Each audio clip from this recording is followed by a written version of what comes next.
And good evening, sports fans. It's the Coach and AD, live from where? Coach's Corner, which is the center of Sports Universe. How come everybody says universe, not sports universe? We're in the sports universe, aren't we? Yes, we are. We're in our universe, okay? And it's Karl DeMasi Sports Board. It's Wednesday Night Live. It's the Coach and the AD having a lot of fun. Got a lot of people hanging around, a lot of kids. Hey, just do your thing, kids. Just go have fun. That's what it's all about. Because it's all sports, all fun, all food, all the time at Coach's Corner. So, yeah, we got a family sitting over here, but I've been sitting here waiting for you. They just did the, Home 19 show with the Herb brothers. It got wild there for a moment there. So, I mean, they were going at it. Two brothers, both different opinions. Hey, they'll be back here tomorrow right here on the Coach's Corner Sports Network on Facebook Live on the Coach's Corner Facebook. I mean, those two guys were getting into it. Yeah, they were a little aggressive, but they're brothers, and they can be that way to each other. And talking about aggressive, if you're waiting for the other Coach's Corner Sports Network show, following us, you'll have Rubbin and Grubbin. That's right, Brandon Baines, Dan Foles, Lawrence Bennett. Lawrence Bennett's also doing that other show, too, the 19th hole show with the Herb brothers. Okay, they'll be right on after we're done. So we might be short, we might be long, but we keep to a schedule. We'll probably be right on time. We got it, man. So, but a lot happened. Once again, since we talked on Saturday. Hey, you saw us this morning. Great breakfast, eh? Oh, man. Hey, country ham. Tell me what you had. I had country ham, eggs with cheese, and hash browns, and a biscuit. It was fantastic. I had 2 over easy eggs with a big sausage link, and, of course, the hash browns. And, he was watching me. I smashed up the over easy eggs, put the hash browns in it. It was great. And the biscuit, Maroon. It's not as good as the Zeppeli, but it was good. It was good. It was very good. I'd take a Zeppeli over a biscuit. Well, you're a country boy. You don't take that. I don't know. That Zeppeli's pretty good, man. Yeah, maybe I take the country ham, the saltiness of it, put it inside the Zeppeli, which is sweet, and then we're rocking. But yeah, every morning, Monday through Friday, 6 to 10:30, we had to try it. We talk about it every week. We're waiting for it on a Saturday morning. Someday we'll have breakfast here on Saturday mornings, but it was a lot of fun. All right, college football. I got to step on this first. SEC is being ransacked, tackled, knocked out of the game by COVID-19. It is. Games all across the SEC landscape. Alabama, LSU, your big marquee game. Georgia, Missouri. Missouri just came up today. Missouri's got cases of COVID.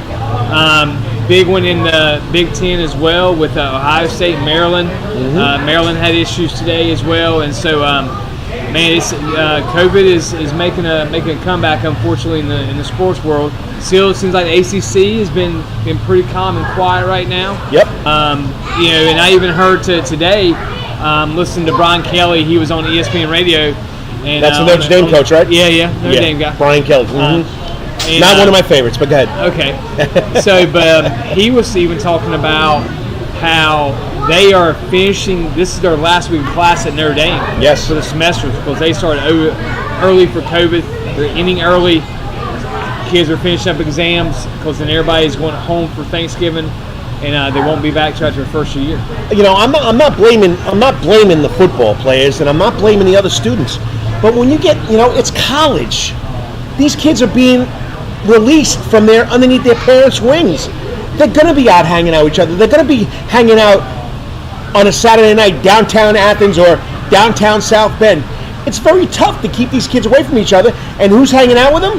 The athletes. Yeah, I mean, you can only contain so much. We talk about it all the time, Carl, even at our level.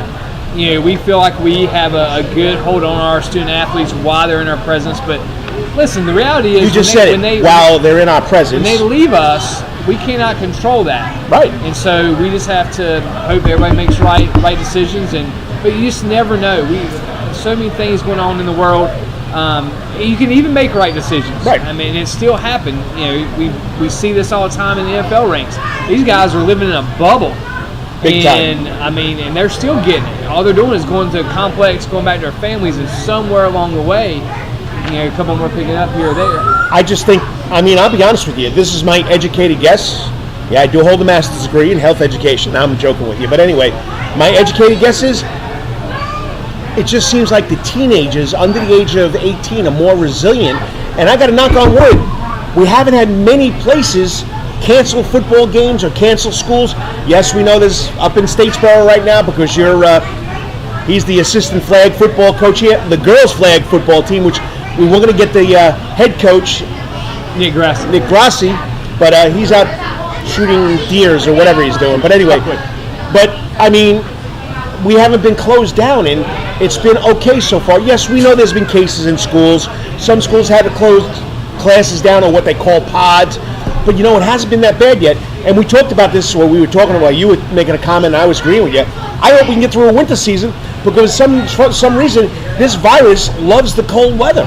Yeah, it's even last week the state of Utah was the first state to go back and shut down high school sports until November 23rd. So if you were in the state playoffs with football or another sport, you can finish. But they've suspended all current winter sports up through November 23rd to try to get a hold of what's going on with COVID-19 in the state of Utah. And so, but there was a great research out 2 weeks ago by the University of Wisconsin. Studies showed that COVID was not a big, proprietor within the spread for high school athletics. Right. Sports, so basically what we're saying is sports were not a conductor for COVID. All right, it's everything outside the realm of sports when they get it and bring it back into that arena. So all the research showed playing sports was not really the conductor. It's what's going on after it or during the day when you're at school. Yes. So, all right, well, we'll continue this. We want to talk about the Masters. We want to talk about the Savannah City Amateur this weekend, the same weekend as the Masters. But you know what?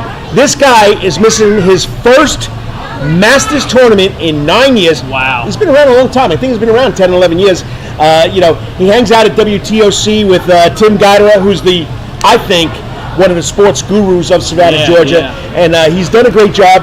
Got to put my earphones in here so we can hear our guest. He's joining us now on the Coach's Corner, internet stream, the WTOC sports director, Jake Wallace. Hold on, Jake. I'm letting you in right now. I got my earpiece in. There we go, Jake. How's it going? Hey guys, how are you? Well. Thanks for reminding me. I'm not going to guess. It's always a good thing to remember. But we're going to have some fun. Hey, Jake. Hold on one second. Yeah, we're trying to get the... Testing, 1, 2. Try it again, Jake. Hey, can you hear me? There we go.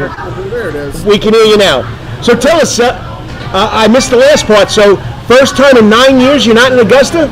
Yeah, first time in 9 years. My first one was 2012 when Bubba Watkins won for the first time, and every year since until this year I've been there for at least a couple days. Last year was I was there every day. I was there Sunday when Tiger won, and that was just for a sports fan first off and a golf fan first. That was one of the coolest things ever. But yeah, obviously COVID-19 has changed a bunch of how we cover sports, and we're still going to cover the Masters at WTOC. Tim, Lindsay, and I are going to be doing a couple of extended coverages Thursday and Friday night, and then we'll have a 30-minute special Saturday night on the Masters. We're just not on the ground. We're just doing it from Savannah, but it is what it is. You tread on and continue to do what you can. So, Jake, what was the limitations that the Masters in Augusta put on for media? Because obviously it's going to be covered, and we saw, with Harbortown, people could still be out at Harbortown and cover it. So what was the difference with the Masters? Is it because it's such a big event, prestigious event, they totally want to limit those on the grounds? We understand that part of it, and we're still credentialed media technically. We're just not on the ground. You've got the Augusta television stations, some of the Augusta media people there for newspapers and whatnot, and then obviously the national golf media there, Golf Channel, ESPN, all those kind of guys. And then CBS Sports there as well covering, and they'll have Saturday and Sunday coverage. And we heard Fred Ridley, the club chairman today, talk about some of the differences you're going to see this year in terms of coverage, and they're going to do some different things. There's no ropes, there's no patrons, there's no grandstands that really affect where these cameras can go, and so we're going to see some different stuff. They talked about kind of a sky cam that's going to be over 16 this year. That's going to be really cool, just thinking about kind of the different angles and the way we're going to be able to see this golf course in a way that we've never seen it before. You guys are golf fans. You know, just like I do, how this course looks because we've seen it on TV so much. You know every shot. You know every hole. Now we get to see it in a whole different angle. So for all the things that 2020 has brought, that I am a little excited for, to see kind of the difference in this course without thousands of people on it, just the players and the crew. Well, Jake, you talk about, one thing more I wanted to get to was talking about the grounds in general. And typically, man, you think about the Masters, you think about just how beautiful, the course is. And I'm sure it's beautiful all year round, but you think about all the azaleas blooming. You hear all the things of, hey, they pack ice and just the things to make it perfect at that time. And I don't think that's true, but but you hear all these things. What are you hearing about the grounds, the course, and the type of condition? Because right now, everything's really gone dormant, and so I'm sure they're relying heavily on Bermuda and Rye, things of that nature. So what have you heard about how they maintain the course and what we'll see on TV starting tomorrow? I don't think you're going to see that much different. The azaleas and all that color, but there's still going to be color. I think it's just going to be more fall color than the spring that we're used to seeing. But from what I've seen, it looks pretty much like it does in April. The colors are different, but it's still very green. It's still very lush. We've heard from some of the players that the greens are playing a little different than they would, but it doesn't sound like there's major changes between what it is now in November and what it will be in April, more on the subtle side of things in terms of, like you mentioned, the different grass that is going to make up a good portion of the greens in the course. But I don't think you're going to be able to tell a huge difference that this is not Augusta National. There's a standard at Augusta National, and I heard Tommy Fleetwood talk about it earlier this week. It's almost like they have magic, that they can just make this course do what they want overnight. And it's true. And somebody who's been on the ground so much over the last few years, it really is remarkable how the course can be just torrential downpours like they kind of thought they might see tomorrow, and it just no sign of it a day later. They know what they're doing up there, and I think we're going to see that again this week. And you're watching Wednesday Night Live of the Karl DeMasi Sports Report. As always, the Coach Nate D, right here from his favorite place, Coach's Corner, the center of the sports universe. So once again, we're part of the Coach's Corner Sports Network. We're talking to Jake Wallace, the WTOC Sports Director, who's missing his first live Masters tournament in 9 years. And different colors. And being the northerner that I am, for 35 years, I got to watch the foliage. I got to watch the leaves change. That's the only difference. And like you said, it's one place I want to get to. It's a magical. I've been to Yankee Stadium. I've been to the Belmont Stakes. I've been to some really, really big events. But I've always been intrigued by the Masters, even whether it's in April or November. But so Tiger Woods last year was unbelievable. I couldn't leave my seat. I would have loved to be there where you were. But what do you foresee this field like this year and playing all the way in November? It's going to be different. And listen, Augusta National is a place, I spoke with Tim Goddard, we had our podcast this morning, it's out now, but we talked about Augusta National for Tiger has often been a place that can ail him, whatever is ailing him. He enters this year, and not a favorite. It's a different time. There wasn't a Florida swing for him to really get his game ready to go. It's never going to surprise you if Tiger's in contention on Sunday, right? At this place, he understands and knows more about it than a lot of the field will ever learn. He steps on the first tee knowing exactly where he's going to be all day. But I certainly think he's not the favorite. No. I think he'll be there. I hope he makes the cut. I hope he's there Saturday and Sunday. But I wouldn't bet on him being a contender. Just with where his game is, as different as 2020 has been. 2019 was a great story. Tim and I kind of talked about it this morning, and he said it felt like a great booking for the Masters career of Tiger. And he's obviously going to be there for a long time. But I just don't know if 2020 is going to be Tiger here. But who knows? He's surprised.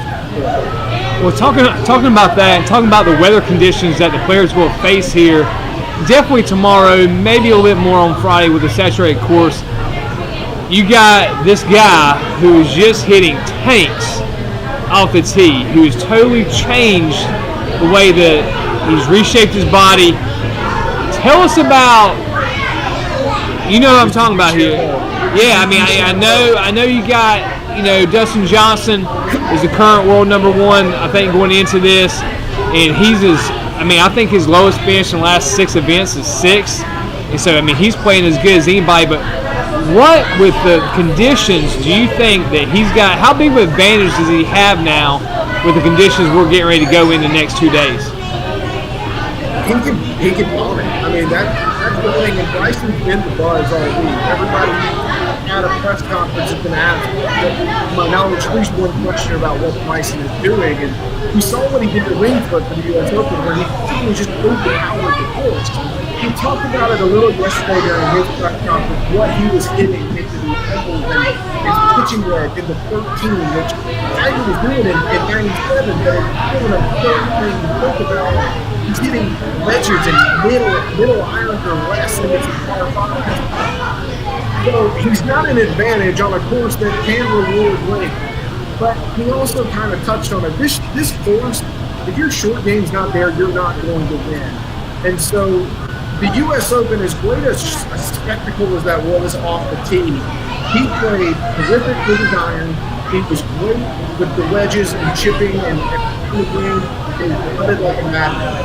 And if that kind of second part of the hole is not there, the chipping, the putting, the iron play, it doesn't really matter what he's doing, bombing it off the tee and hitting it where he wants to. He's got to have that short game this week. And Bryson said it and knows it. But that said, if he has it, he's going to be really tough to win. All right, let's change hats here. I know you're missing. You're going to be watching. You're going to be doing your shows. You'll still be involved. But high school sports season, you believe that we're going into week 11? I know. We're getting down to the nitty-gritty of the high school football season. The thing that's so interesting to me is how many region races we still have that are left to figure out over the next 2 weeks. Chad, you know very well that we still got a long way to go and a short time to get there with some of these region races. And it's 2 weeks. And I think the thing about it is that makes it fun at this point. This is why these kids play, to be involved in games that matter, that have stakes, that have consequence. And I'm really looking forward to it. It's not just here in Savannah. It's Region 2 AA over there with Vidalia and Stonefer and all those guys. They've got a lot to figure out. Region 2 6A, Richmond Hill, the schools from Glenn County, they've got stuff to figure out over the next 2 weeks. Hyper and Effingham County are playing for fourth place in the region Friday night. So whether or not a region title's on the line, the state playoffs so close, there is still so much to determine. And for guys like us that just like high school football and love watching it all unfold, it's going to make for a very fun next couple of weeks. Well, and talk about that. Carl and I hit on this before you came on about COVID and the SEC and how it is, you have the Pac-10 or Pac-12, whatever it's called out there now, that just started, all right? And the SEC is probably 3/4 of the way through, and they are being racked this week with COVID. And you saw Maryland and Ohio State get canceled.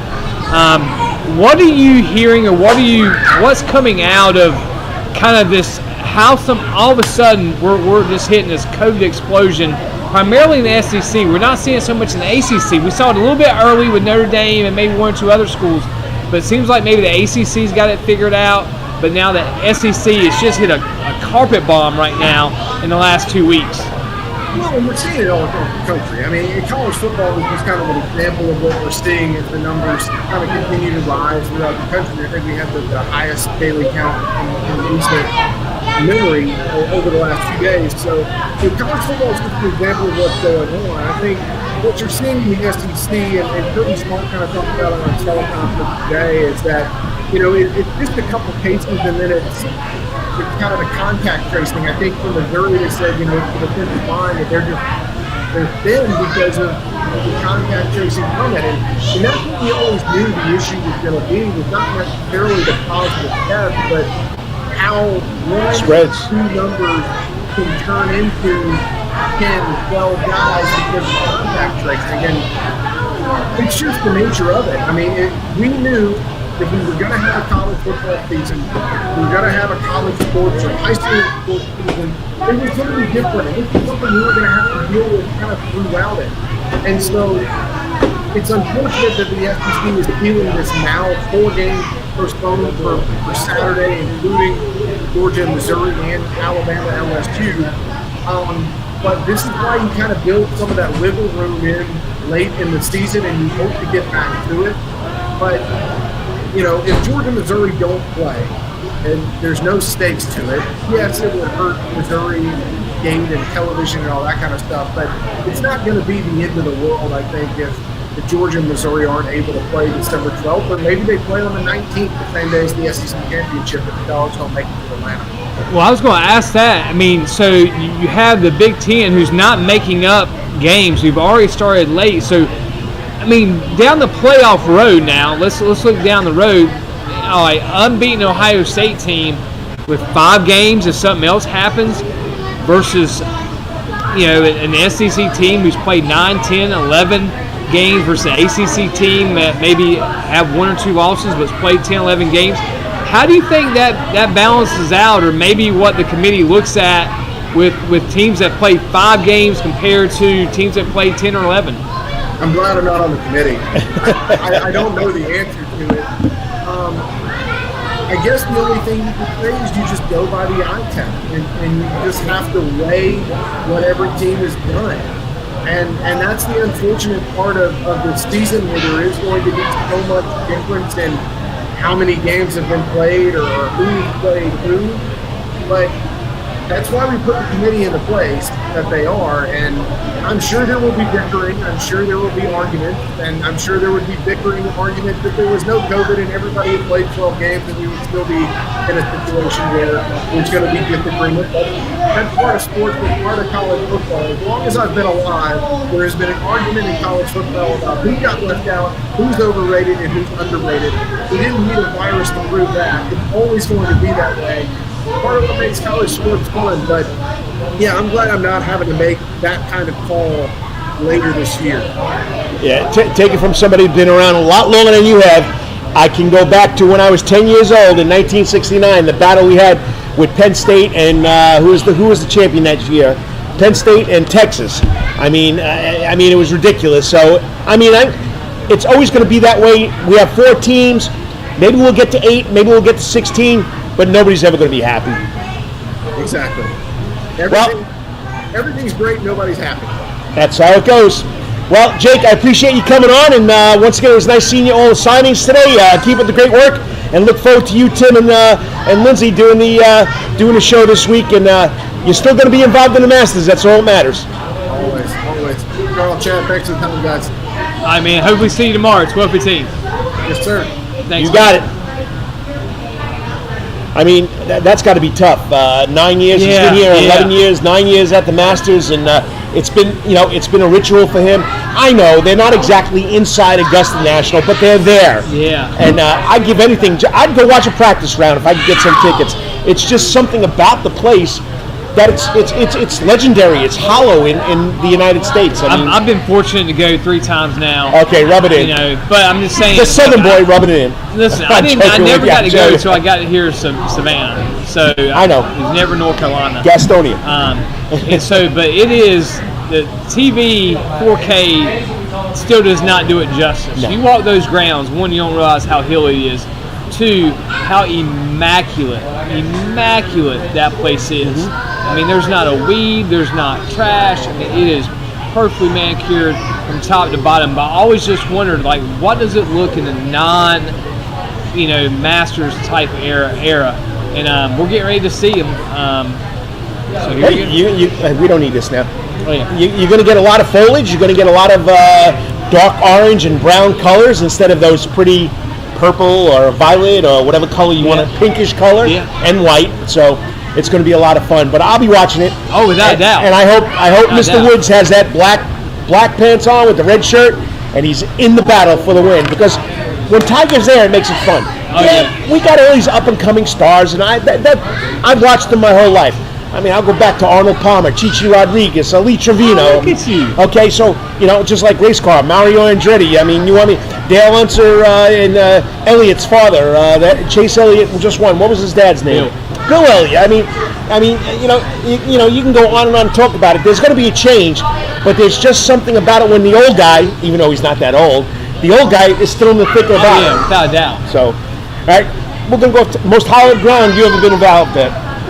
It has to be a Masters. It has to be. I mean, it is like nothing I've ever been a part of and seen. Yeah, I've not got to go to like a Kentucky Derby or something like that. Yep. So never been to Yankee Stadium. I've seen Yankee Stadium when I've been in New York. I had to ride by it or whatever, but never been inside of it. It's not the same though. I got to take a tour of Boston Red Sox, Fenway Park. Mm-hmm. That was pretty cool. But still not been at a game. Right. It's different when you've been there and at a game. It's a little bit different. I mean, mine's Yankee Stadium and Fenway Park. I never thought I would say that, but I finally visited Fenway Park 2 summers ago. But Yankee Stadium, 1987, my younger brother, 10 years younger than me, was playing in an all-star game, and then we got to go to the Yankee game that night. But during the all-star game, it wasn't a packed house. And the echoes and the monuments and walking the tunnels, and this is where Lou Gehrig and Babe Ruth and Mickey Mantle and Ted Williams. I mean, it's just something. Even Grayson Stadium, I don't care what anybody says, that's hallowed ground. Oh, it's hallowed very ground. hallowed ground, without a doubt. I mean, Hank Aaron and everybody else that's come through there is pretty impressive. So, all right, so once again, Masters this week starts tomorrow. We got the Savannah City Amateur starting this week, which is a big deal here in Savannah, Georgia. It just so happens that it falls on, I'm going to tell you this one. The Masters weekend falls on the Savannah City Amateur. It's not the Savannah City Amateur falling on the Masters, that's got to be exciting. And today I got a chance to go around 3 signings. I mean, it was Veterans Day, so I had off. Yeah. I didn't have to stay home and monitor my computer. So I went to, the first one was at Benedictine, Tristan DeLoach. Oh man, what a great Tormenta. Yeah. Clemson. One of Clemson, iconic program. One of the best programs in the country. Right. And even though I do have to say my Tar Heels did get W against them this year, but still Clemson. I used to work summer camps there. Also, just a shout out to the Clemson people. Trevor Adair, who was a long-time head coach at Clemson, he was there when I got the privilege to work camps when I was back a young GA trying to come up in the college ranks. He was great, just a great man. Who poured a lot into his assistant coaches and a lot into the coaches who were always working his camps. He'd stay up as late as you want to stay up, talking shop and all that. So, God rest your soul, Trevor. All right, so, and then, of course, I had the pleasure of going to 2 the Habersham School signings, 2 Division I signings from a small little school downtown Savannah at the old jail or at the old SCAD hall. Okay, we got Jordan Christie signed her national intent to go play at Georgia Southern. The girl can play. I've watched her, physically watched her. Then at 3:30 at the Aquatic Center, and right now I'm getting a complete blank. Come on, Sam Parker. Sam Parker from GCATS, Coach Forrester. Legend himself. He was there. He's going to Georgia to swim, and we got 2 tomorrow at your place.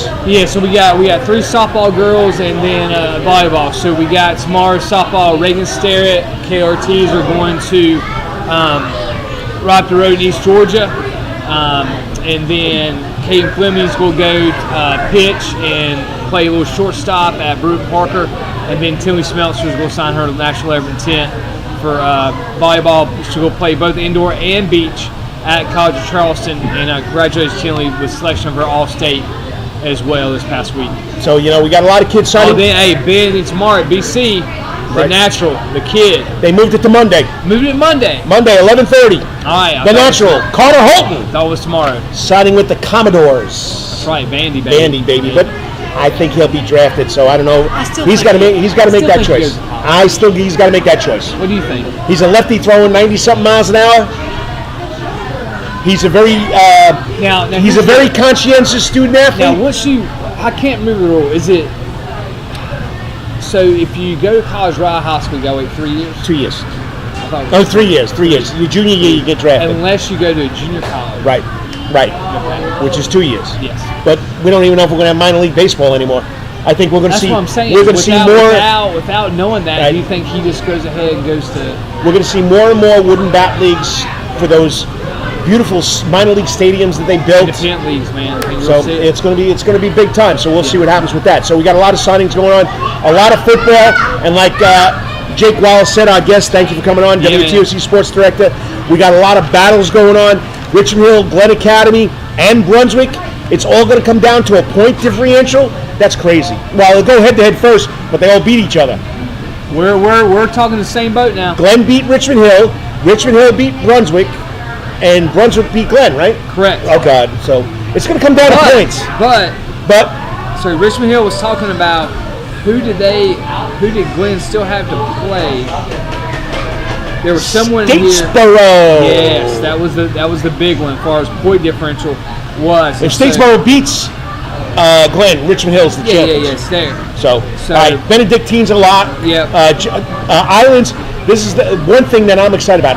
Islands and Windsor Forest will go at. Well, I don't want to overlook tomorrow. Well, Windsor Forest and Islands will play next week for the mythical. Now this is mythical City Championship this year because they all had to play each other. Yeah. Jenkins and New Hampstead will go out this week for that third and fourth spot because Island's already locked up the second spot. Yeah. Windsor, Johnson. I mean, to be honest with you, I think they're both a lock for the 3-4 spot in that Region 3A. Yes. And then the Black and Blue Division. They're all off this week. So give us the schedule next week and how that's going to work. All right, so next week, Country Day is at Savannah Christian in Poor Stadium. All right, and then Aquinas is down here at Calvary. You're playing home again? Yeah, we were gone for a month. We were home for a month. It didn't seem like you were gone for a month. We were gone for a month. How many weeks have you playing in a row at home? A lot. A lot. This man's got his job cut out for him. I'm giving a hard time about playing home. But during the COVID-19, I don't want to play home. Oh, yeah. I want to go away. I don't want to go 6 weeks in a row like Danny Britt did in Benedictine.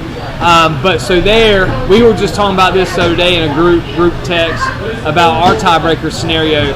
You know, something was happening in Country Day, take out Savannah Christian. We'd be Aquinas. We'd have a three-way tie just like that.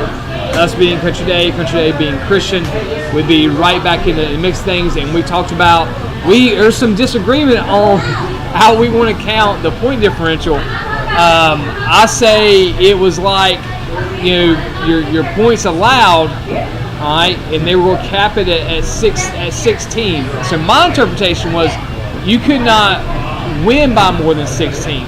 But let's just take Aquinas and Christian.